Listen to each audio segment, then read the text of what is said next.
Bien, buenas noches. Entonces, comenzamos nuestro estudio de introducción a los evangelios. Y yo les hacía la pregunta a ustedes, ¿cuántos evangelios conocen? Cuatro. Se oye tan... Esto es como un déjà vu. Pero listo. ¿Y si les dijera que hay como 70 evangelios? Eso suena raro, suena sorprendente, ¿cierto? Bueno, hoy al estudiar vamos a darnos cuenta que sí, efectivamente hay aproximadamente 70 evangelios. La única diferencia va a ser en que los cuatro que nosotros conocemos son canónicos, es decir, que pertenecen a un cuerpo de libros que se tienen como inspirados por Dios. Entonces, la primera parte de este estudio vamos a, dentro de la introducción a los evangelios, a ver cómo se formaron los evangelios, es decir, la formación de los evangelios. Si estamos en la primera parte, ¿ya? Parte 1, formación de los evangelios. Eso es lo que va a corresponder a la clase de esta noche. Hoy solamente vamos a trabajar y eso, someramente. La parte 1 está dividida en la parte A y la parte B. Hoy solo vamos a la parte A de la formación de los evangelios. Yo les decía que acerca de Jesús se ha escrito más libros que de cualquier otro personaje de la historia. Y eso resulta sorprendente, ese hecho, porque él murió de la misma forma en que muere un villano. Es decir, fue despreciado, herido y desechado por su propio pueblo. Y además azotado, enjuiciado, calumniado y crucificado por las autoridades civiles y religiosas de su tiempo. Entonces, ese es el contraste que hay. ¿Cómo alguien puede ser tan popular si estaban dadas las condiciones para que alguien como él no fuese tenido en cuenta, fuese más bien un marginado? Es decir, ¿y dónde encontramos escrito acerca de otras personas las cuales fueron crucificadas? ¿Por qué no se nos habla de otros grandes villanos? ¿Por qué no hay más libros acerca de Hitler o de otras personas así? Pero de Jesús hay cantidad de escritos. Bien, vamos a empezar entonces en cuanto a la formación de los evangelios por la primera pregunta por donde debemos empezar. ¿Qué significa evangelio?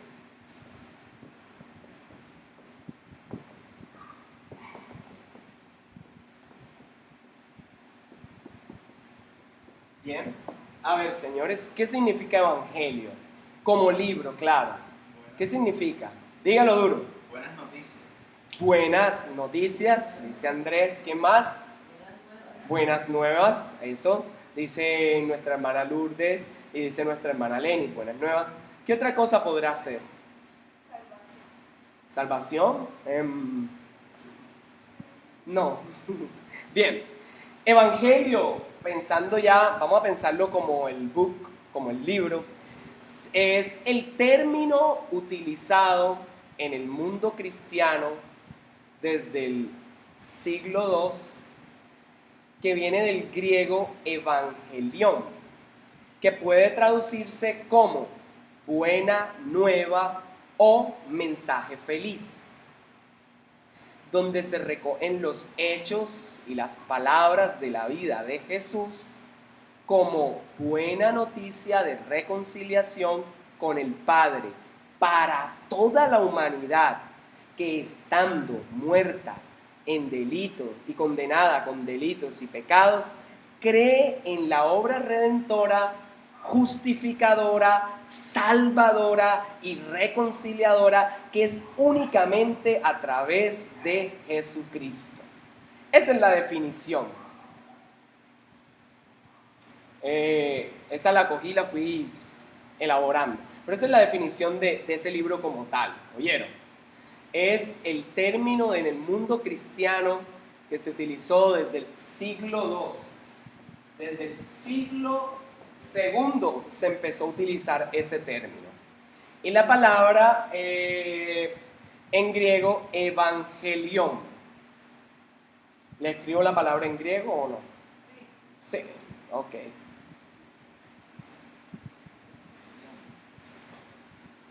Vamos a colocarlo aquí como...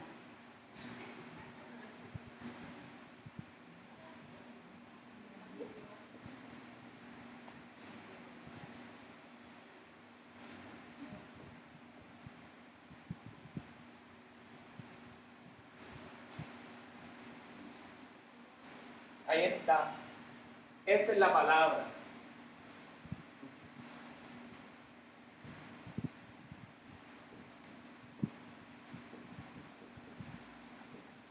Ese es evangelión.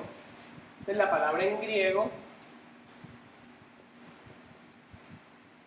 El griego es esto. Esta es una lambda. Es una U con su acento aquí. Esto es una U. Y este en castellano para nosotros sería evangelión. Esto es una lambda. Así. Ya, ¿la ven? Sí. Entonces, evangelión. Y bueno, las posibles traducciones son buena nueva, ¿cierto? O noticia feliz.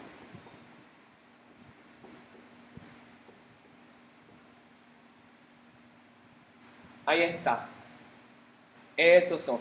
Entonces, ¿qué significa evangelio? Es el término utilizado en el mundo cristiano desde el siglo II, que viene del griego evangelion, que puede traducirse como buena nueva, mensaje feliz, donde se recogen los hechos y palabras de la vida de Jesús como buena noticia de reconciliación con el Padre para toda la humanidad que, estando muerta y condenada en delitos y pecados, cree en la obra redentora, justificadora, salvadora y reconciliadora que es únicamente a través de Jesucristo.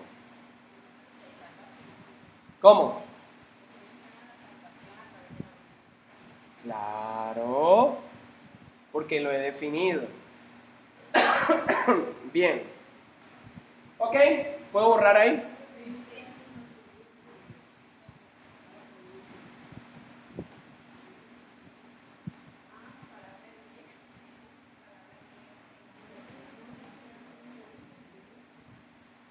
Listo. Entonces yo les preguntaba, ¿cuántos conocen? Y ustedes me decían que conocen 4. Pero realmente, por lo menos actualmente, conocidos y recogidos, 70. 70. Ahí incluimos apócrifos, etc. Ahora, el problema con eso es que de ellos, la mayoría solo se conserva el título o un pequeño fragmento. Por eso es que hay tanto. Porque dice, es que nada más tenemos el título. Bravo, así pueden aparecer todos los que quieran. O nada más aparece un pequeño párrafo o algo muy corto. Título entendido como por ejemplo, Evangelio de Felipe. Sí, ya. Por eso le llaman que hay más de, por eso hay 70. Porque nada más dice, no, el evangelio de no sé quién, no, el evangelio de tal persona, Pablo, de no sé qué. Por eso es que aparecen esos 70. No porque realmente hayan unos escritos densos, bien conformados y estructurados con toda la rigurosidad de ese tipo de escrito. Ahora, ¿quién fue? Bueno, nosotros conocemos, ustedes me dieron la respuesta, 4, ¿cierto? 4 evangelios. ¿Cierto? Pero esos 4 los distinguimos de una forma. Esos 4 son los evangelios canónicos.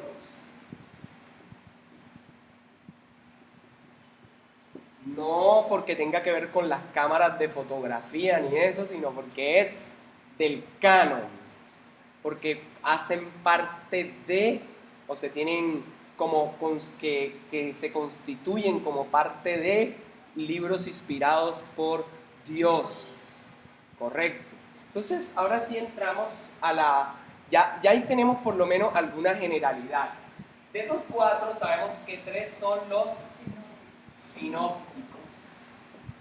¿Cierto? ¿Y en qué sentido sinópticos? Su nombre ya lo va diciendo, se parecen mucho o tienen muchos puntos de coincidencia, de comparación. ¿Esos cuáles son? ¿Quiénes son los sinópticos? Eso. Y el Evangelio de las Lucas. No, ese no es el que tiene más plata. Evangelio según San Lucas. ¿Cierto? Y está, ahí tenemos el Evangelio de Juan. ¿Cierto? San Juan. Ahí tenemos los 4 evangelios que aparecen en nuestras Biblias. Bien. Ahora, vamos acá, borremos otro poquito.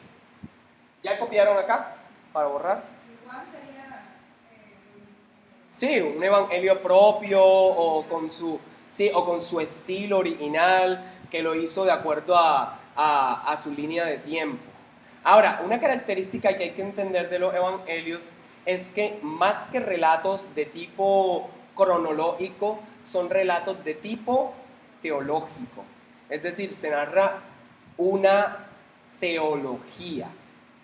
Así yo les dije hace un par de meses, que así en el libro de Juan se inicia prácticamente enseguida con la purificación del templo, porque el tema de Juan va mucho con Jesús como el templo de Dios, etc. Y eso. En los otros ya aparece casi al final. Y así yo les explicaba cuando hablábamos del Sermón del Monte, en la serie del Sermón del Monte, que si usted lo mira de Mateo, del 5 al 7, va a encontrar que, por ejemplo, en Lucas está regado por otros, está disperso en diferentes capítulos. Es decir, no coinciden cronológicamente, sino que van de acuerdo a la teología que quiere trabajar el autor. Entonces, por eso lo tenemos así. Entonces, la pregunta, ¿cómo se formaron los evangelios? ¿Quién me dice? ¿Cómo se formaron los evangelios?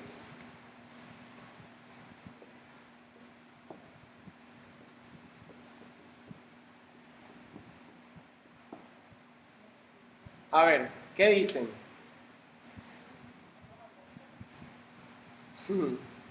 A ver, ¿cómo sería lo primero? Transportémonos a aquella época y pensemos, estamos en una época donde todavía no hay, pues, unos medios para enseguida copiar. Sí existen, pero vale dinero, vale bastante. Y muchas de esas personas no tienen tantos recursos. Ajá.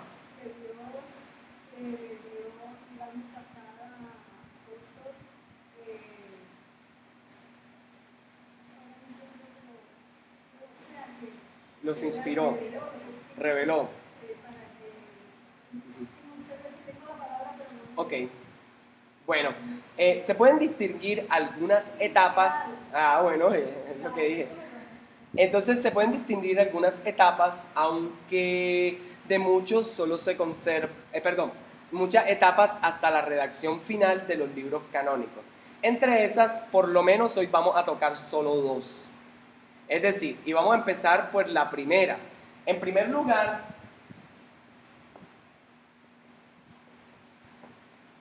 fue la transmisión oral. Transmisión oral. Es decir, primero, ¿cómo se formaron? Primero, transmisión oral.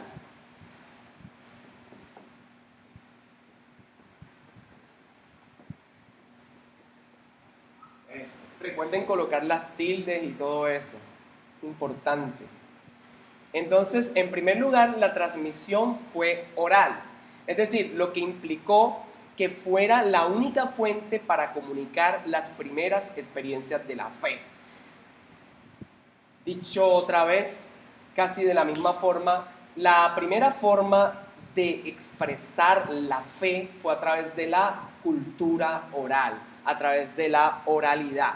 Las personas debían aprender, retener y comprender gran cantidad de narraciones, y estas se convirtieron en la primera fuente unificada y la materia prima para la formación de los primeros escritos que hoy llamamos evangelios.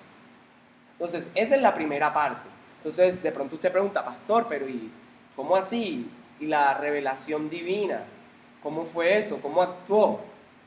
Porque no fue que estaba ahí Juan y empezó a escribir solito, o Mateo, y empezó a escribir y escribir y escribir.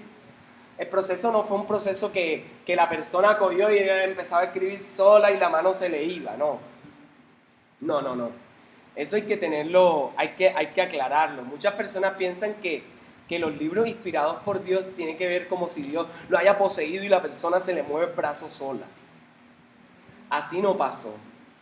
Y a veces de pronto de niño yo sí tenía esa idea, yo aprendí, no, es que ellos inspirados y eso, ellos no tuvieron nada que ver ni con el estilo ni nada, no, sí tuvieron que ver. Dios utilizó a esas personas con el tipo de literatura. De hecho, eso fue muy novedoso, el tipo de literatura que conforman los evangelios, empezando por Marcos, que fue quien inauguró eso.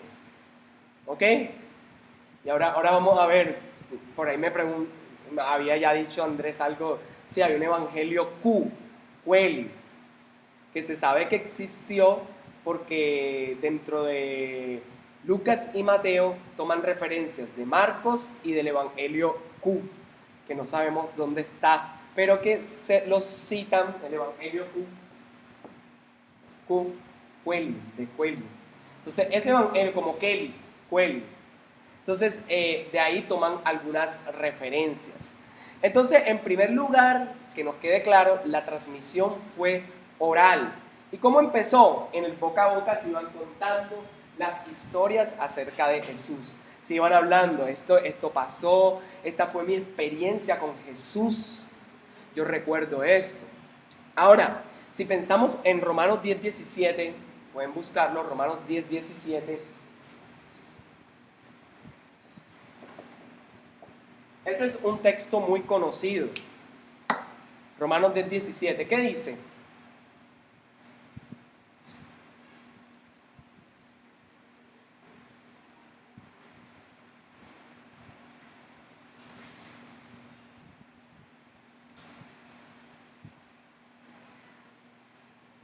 ¿Lo tienen? 10:17.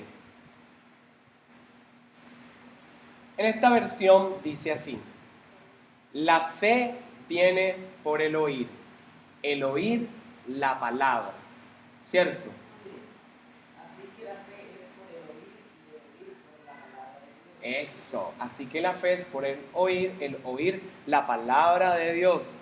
Es decir, que la fe sigue al mensaje. La fe sigue al mensaje. ¿Cierto? ¿Y qué mensaje es el que sigue? O si nos devolvemos un poquito al pasado, ¿qué sería? ¿A qué mensaje? Al principio el mensaje que fue oral, pero que también fue escrito, que muchos leían.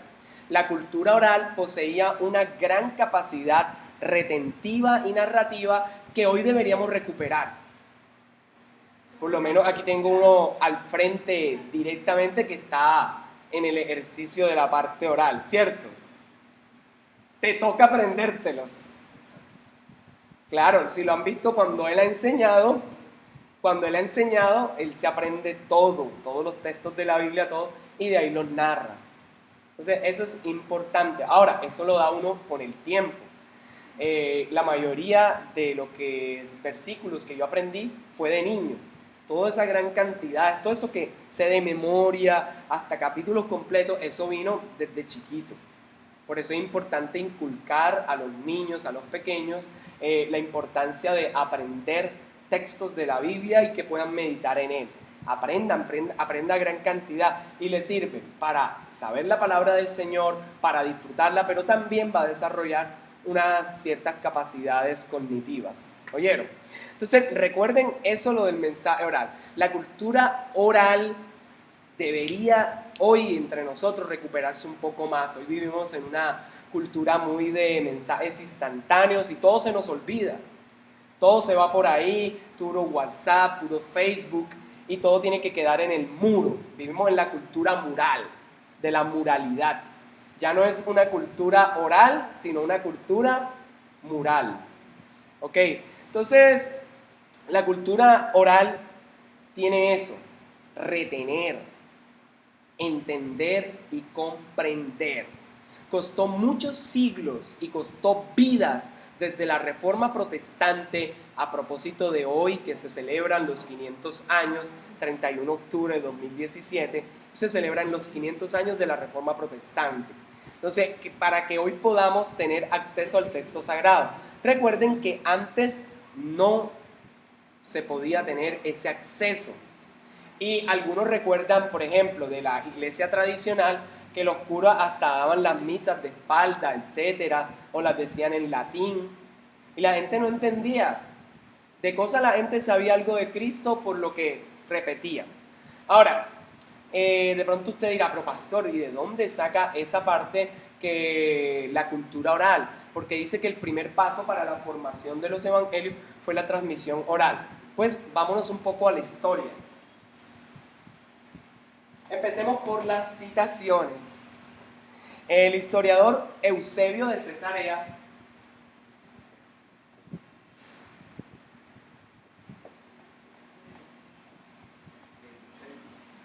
Eusebio, siglo IV.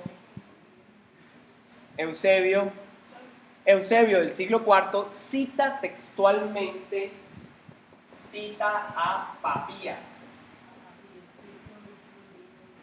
Lo averiguó. Eso, hicieron la tarea. Qué bueno, por acá, ya el grupo de acá me fue dando la respuesta. Falta ya, ahí vamos viendo. Entonces, el historiador Eusebio, Eusebio, él es del siglo IV. Cuidado, no me confundan eso. Eusebio y otro Eusebio. Eusebio cita a Papías, lo cita él, es decir, hace la referencia de ese autor. El historiador, al hacer la cita, dice, Papías era obispo de Hierápolis. Vamos a poner aquí para que sepan quién era. Obispo, como dicen los gringos, bishop, era el obispo de Hierápolis.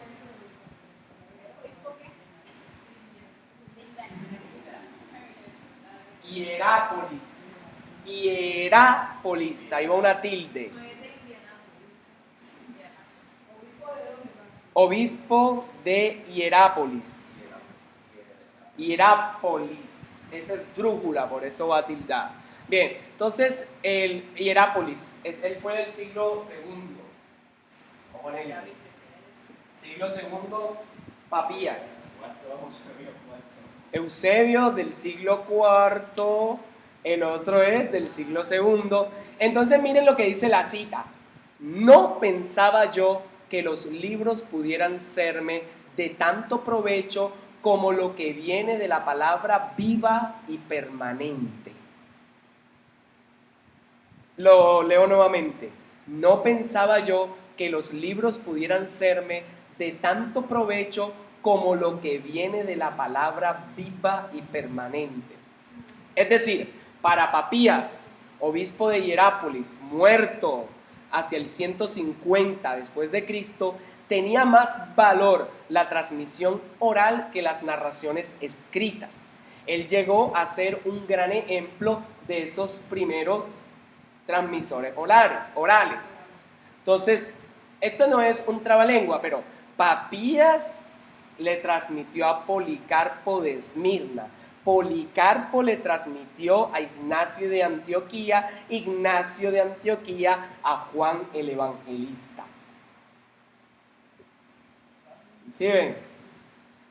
Papías. Vamos a hacerlo más fácil. Con una serie. No. Estamos en el siglo II, 150, por ahí. ¿Cómo? Ya vamos a mirar eso. Aquí tenemos algo que lo vamos a estudiar, no se preocupen, que hay cositas que hay que revisar muy bien. Entonces, Papías. Esto no es ningún dongo le dio a borondongo ni nada de eso. aquí a Policarpo.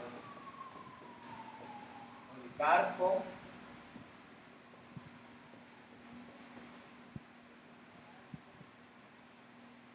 Policarpo, ¿a quién? No, fue Ignacio.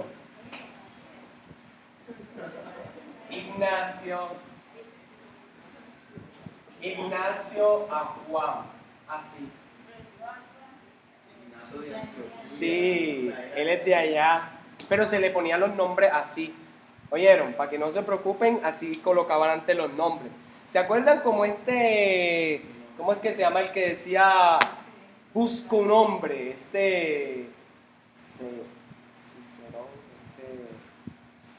Ahora se me pide el nombre.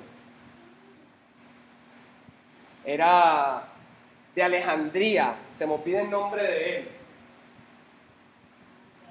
Ese era el que andaba con una lámpara semidesnudo, bueno, no semi, desnudo por todos lados y buscaba a las personas y se le asomaba, a los hombres, le decía, busco un hombre.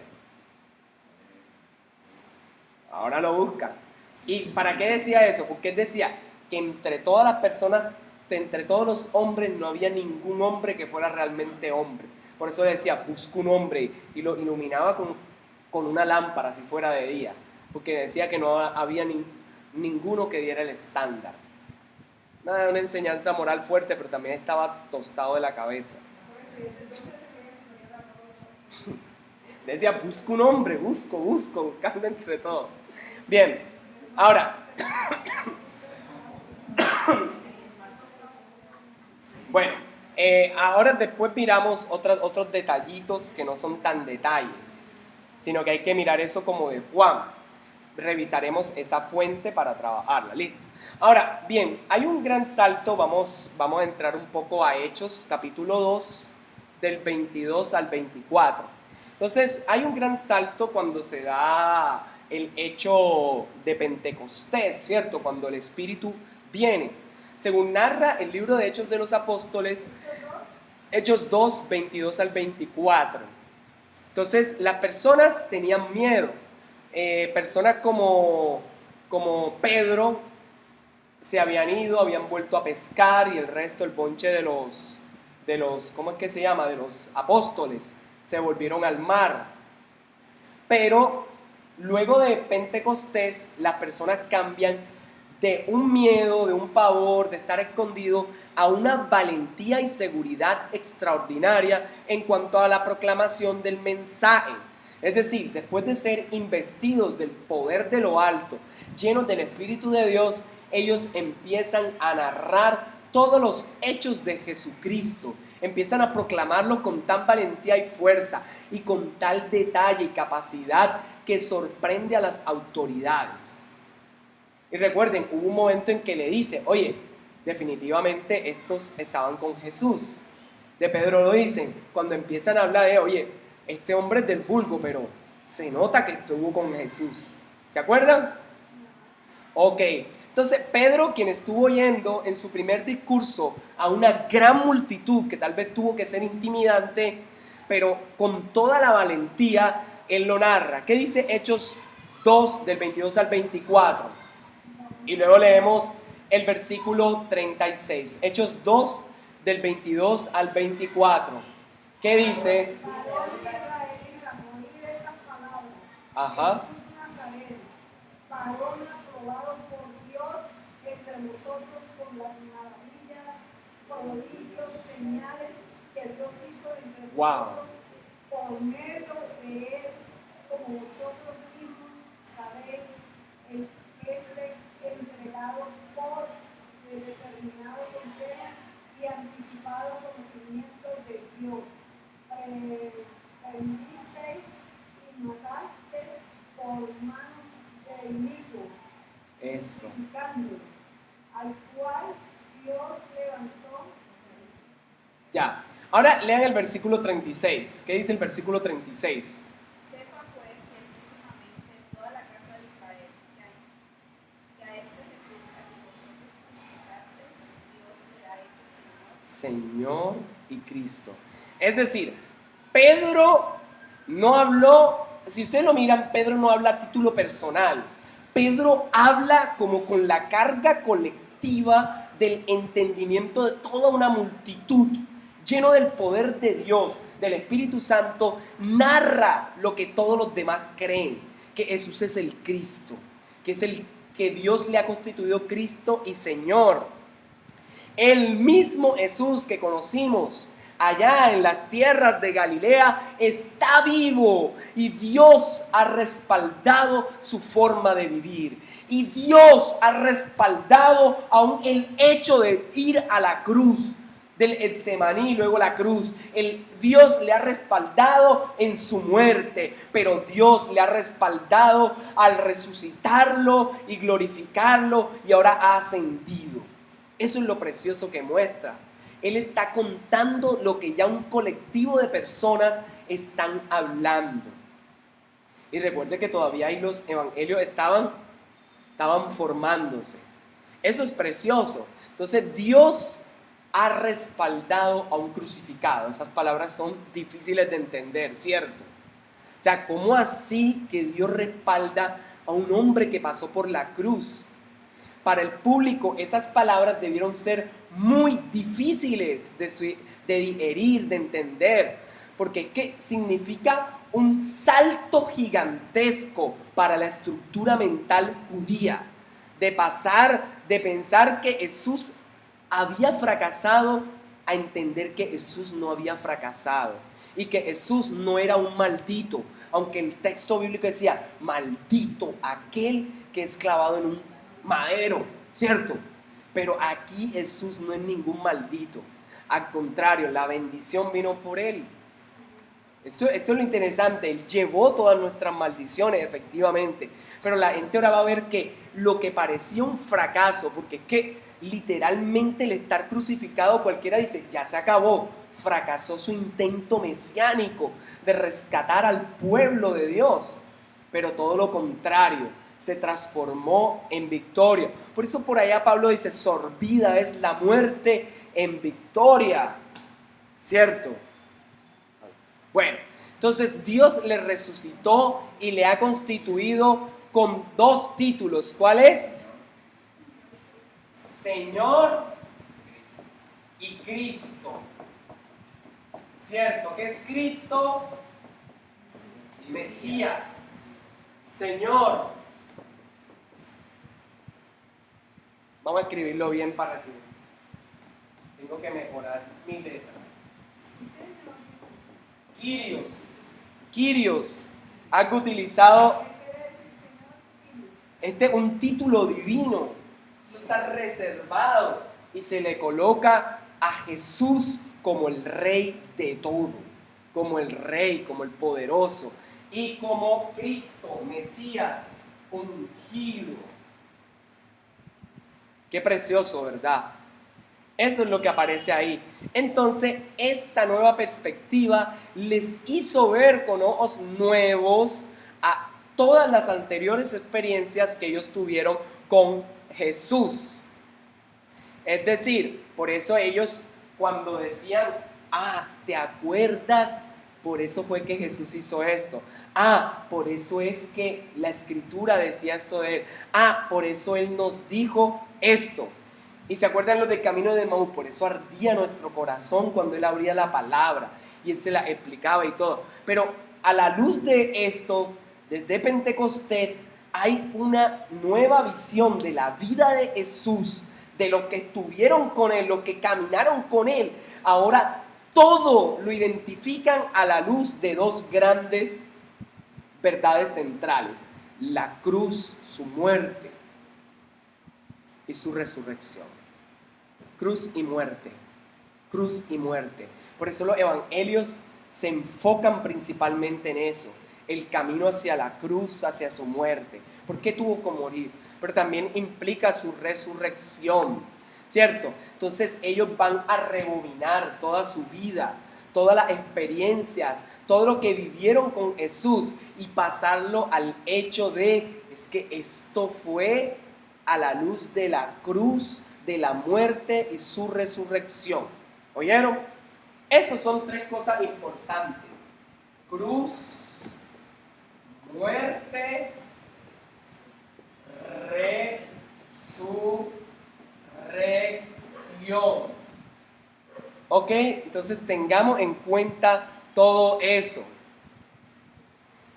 Eso es como cuando usted ha visto una película y en la película está el autor, empieza a anunciar cosas y todo, y usted ve despreocupado a los demás que actúan en la película, pero cuando muere esa persona, ellos empiezan a pensar, "Ah, por eso me dejó esto aquí en un futuro para que yo abriera esta cajita con una llave que me dio en este lado, y cuando abre la cajita ve una carta que le dice te amo, no sé qué, y estos son los recuerdos", y por eso ahora todo empiezan a reinterpretarlo y entender, es que lo que yo, eso, ahora todo encaja, ahora todo tiene sentido. De eso se trata esa parte. Entonces, esa primera parte de la transmisión oral fue muy importante en el proceso de formación de los evangelios. Y recuerden, Dios utiliza también de esas personas la forma de escribir, utiliza ese género literario, utiliza sus habilidades, utiliza los recursos, utiliza lo que ellos vivieron, la experiencia, para que inspirados por Dios pudiesen escribir relatos de vida. Porque la palabra de Dios da vida, nos da vida. ¿Vieron? Ahora, la transmisión oral de hechos, parábolas, milagros e historias de Jesús tienen siempre como telón de fondo esas tres verdades: muerte y resurrección. Perdón, esas dos verdades, muerte y resurrección. O tres si metemos, cruz, muerte y resurrección. ¿Ok? Lo que pasa es que podemos simplificarla en dos porque dentro de la muerte implica la cruz. Entonces, la transmisión oral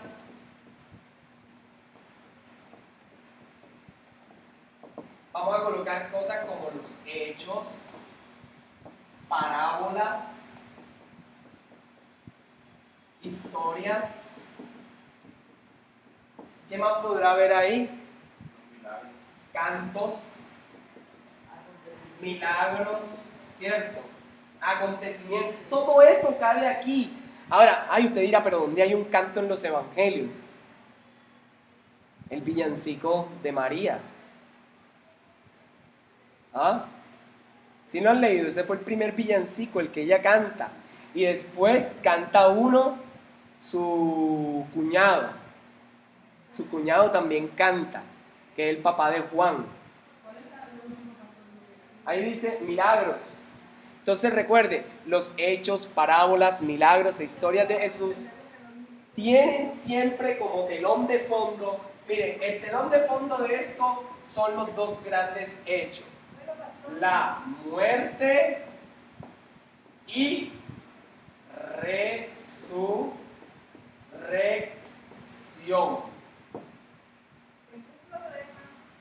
Hechos, parábolas, historias, cantos, milagros. No se preocupen, en la universidad también. Cuando estoy así, algunos estudiantes, ¿qué pasó esto? Por eso pido ayuda muchas veces. Ayúdenme a escribir. Pero no, ahí se entiende. Entonces, esta parte, la red, tiene como telón de fondo siempre la muerte y la resurrección. Por eso ustedes lean los relatos de los evangelios y esos dos grandes acontecimientos los transversan. ¿Ok? Ellos lo que escriben lo hacen desde la experiencia de la muerte y de la resurrección. ¿Oyeron? Todo lo que ellos escriben lo hacen desde la experiencia de la muerte y la resurrección.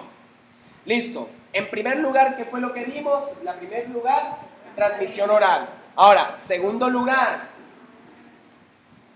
con esto ya vamos a cerrar la clase de hoy, o la sesión de estudio bíblico de hoy. Segundo lugar,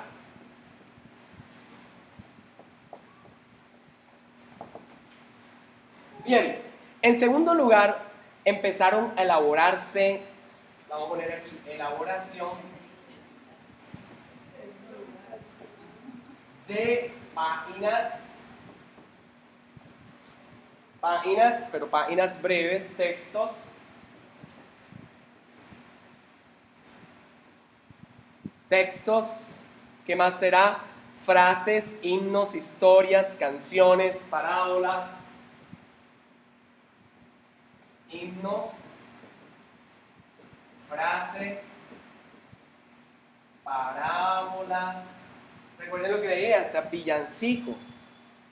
Sobre Jesús o de Jesús. Si ya tenemos la transmisión oral, lo siguiente es escribir. Empezar a escribir, a tener, bueno, yo recuerdo, yo no sé cómo habrá sido, pero imagínense a Pedro hablando con Juan Marcos. A ver, ¿quién fue Juan Marcos? Vamos a ver la tarea. ¿Cómo está? ¿Quién fue Juan Marcos? Ah, correcto. El que escribió el Evangelio según San Marcos fue Juan Marcos. Y Juan Marcos fue un muchacho que empezó la labor misionera, acompañó a Pablo, Bernabé, pero que en un momento de una misión crucial se devolvió y Pablo le dio rabia.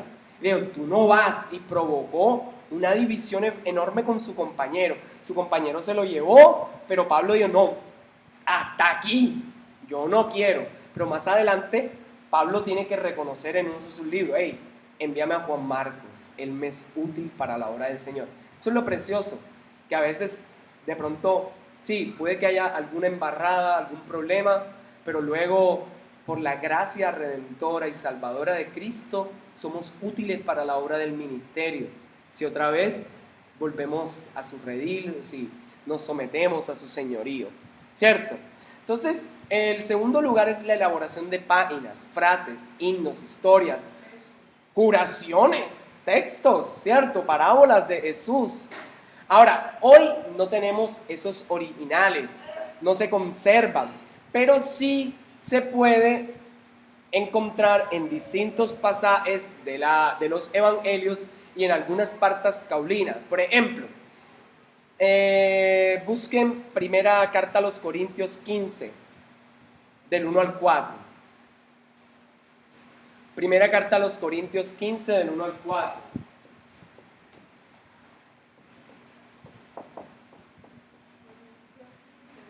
Sí, correcto. Entonces yo voy a parafrasear, será que un poquito. Entonces miren lo que hace. Os recuerdo ahora, hermanos, el evangelio que os prediqué, lo que os transmití fue ante todo lo que ya había recibido, que el Mesías murió por nuestros pecados, como lo anunciaban las Escrituras, que fue sepultado y que resucitó al tercer día, como lo anunciaban las Escrituras, y sigue diciendo, ¿cierto? En ese caso, el anuncio o querigma prescinde por completo el resto de la vida de Jesús. Solamente nos cuenta el hecho de su muerte y resurrección, ¿cierto? Recuerden, aquí Pablo resume el evangelio a los dos ejes centrales que le dije, muerte y resurrección, porque es que el hecho fundamental, no puede haber muerte si no hay resurrección, porque si se queda solo en la muerte, tenemos un fracaso. Por eso es que tiene que ir acompañada de la resurrección. Y porque Él vive, no temo al mañana. Porque Él vive, ya no hay temor. Porque yo sé que el futuro es suyo. La vida vale más y más solo por Él. ¿Cierto? Qué bueno es el Señor, qué bueno. Entonces, en ese caso, la transmisión del anuncio ha ido a lo relevante, que es la muerte y la resurrección. Ahora, lo mismo sucede también con las confesiones de fe. No sé si usted ha escuchado muchas confesiones de fe evangélica, Westminster, etcétera, que hablan sobre la obra de Jesús, la obra de la cruz y de la resurrección. Ahora, quiero hacer una precisión, de pronto, esto para pensarlo un poquito. ¿Qué opinan ustedes? Muchas veces pues la teología prevalece sobre las experiencias, pero es necesario, sí, la teología, pero también la vivencia. Ahora, la experiencia me refiero a algo más allá de solo de un movimiento carismático que uno siente saltar y todo eso, sino que nosotros tenemos que entender que la teología por muchos años ha sido, y creo que también aún la iglesia reformada dice, no, pero es que sola palabra y eso, pero hay que entender que sí, sola escritura, es que ella prevalece, pero entender que también hay que vivir esa palabra, hacerla vida en nuestras vidas, practicarla, porque si solo nos volvemos de sé mucho, sé, conozco, pero no vivo, tenemos un gran problema de hipocresía y necesitamos ser reformados, es decir, que nos pongan en la frente nuevas tesis, porque estaríamos viviendo una vida hipócrita. Entonces nosotros necesitamos entender que la palabra, sí, sobre todo, solo Cristo también, solo una fe en Él, por su sola gracia hemos sido salvos, pero entender también que en la vida cotidiana debemos tener encuentros con el Mesías encarnado, porque el Mesías, a través de los evangelios, lo encontramos ayudando al herido, sanando al enfermo, teniendo compasión, doliéndose de las multitudes, llorando por la ciudad. Y a veces desligamos eso, nos vamos a un plano demasiado superfluo, pensamos en una espiritualidad etérea que no va acompañada de una ayuda, de un brazo amigo. Entonces no podemos desligar lo uno de lo otro. ¿Oyeron?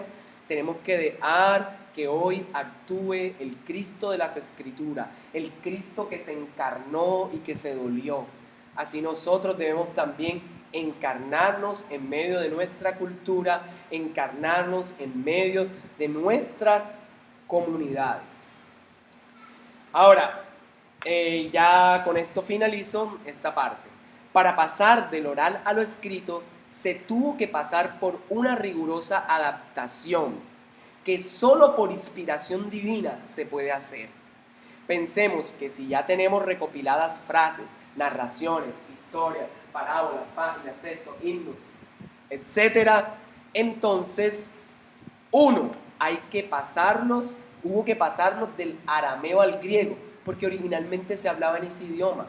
Es decir, pasó de una tradición aramea a una tradición griega. Y hay un problema con eso. Es que muchas veces al pasar de un idioma a otro, se pierden incalculables frases que tienen un valor poderoso para el texto. Yo siempre les digo esta frase, como yo quisiera decir, oye, qué tronco de cosa gigantesca. Pasar eso al idioma inglés es complicado, ¿cierto?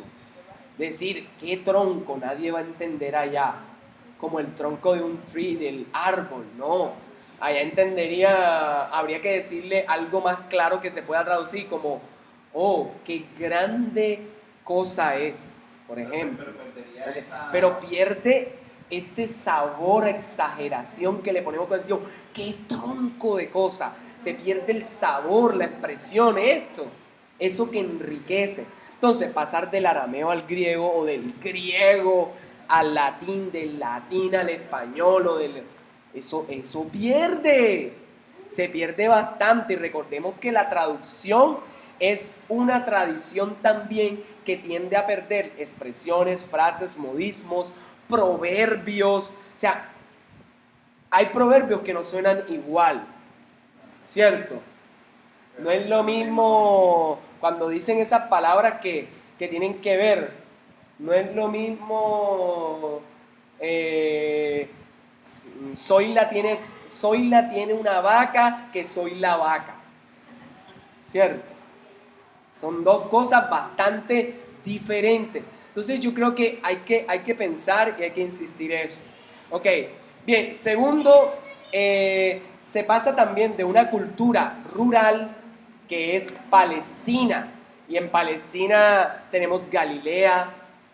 ¿O qué hacemos con una Nazaret que ni siquiera antes se conocía? Que solo como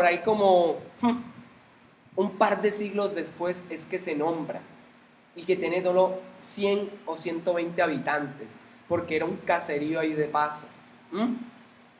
Pasar de una cultura rural a una urbana, como Antioquía, Éfeso o Corinto, o qué tal, Roma, que era gigantesca. ¿Qué hacemos con eso? Entonces hay que entender que también hay un contraste de culturas y con el Evangelio hay que llegar de lo rural, de lo que se vivió en esos campos donde olía a desierto, olía a, sí, a fruto, a cosa, donde nada más conocía un puñado de personas, ahora a una metrópolis. ¿Cómo cambiar eso? ¿Ok? Entonces dejamos esta primera gran parte de la introducción a los evangelios en cómo se formaron. Bien, ¿cómo les ha parecido hasta ahora? ¿Cómo vamos?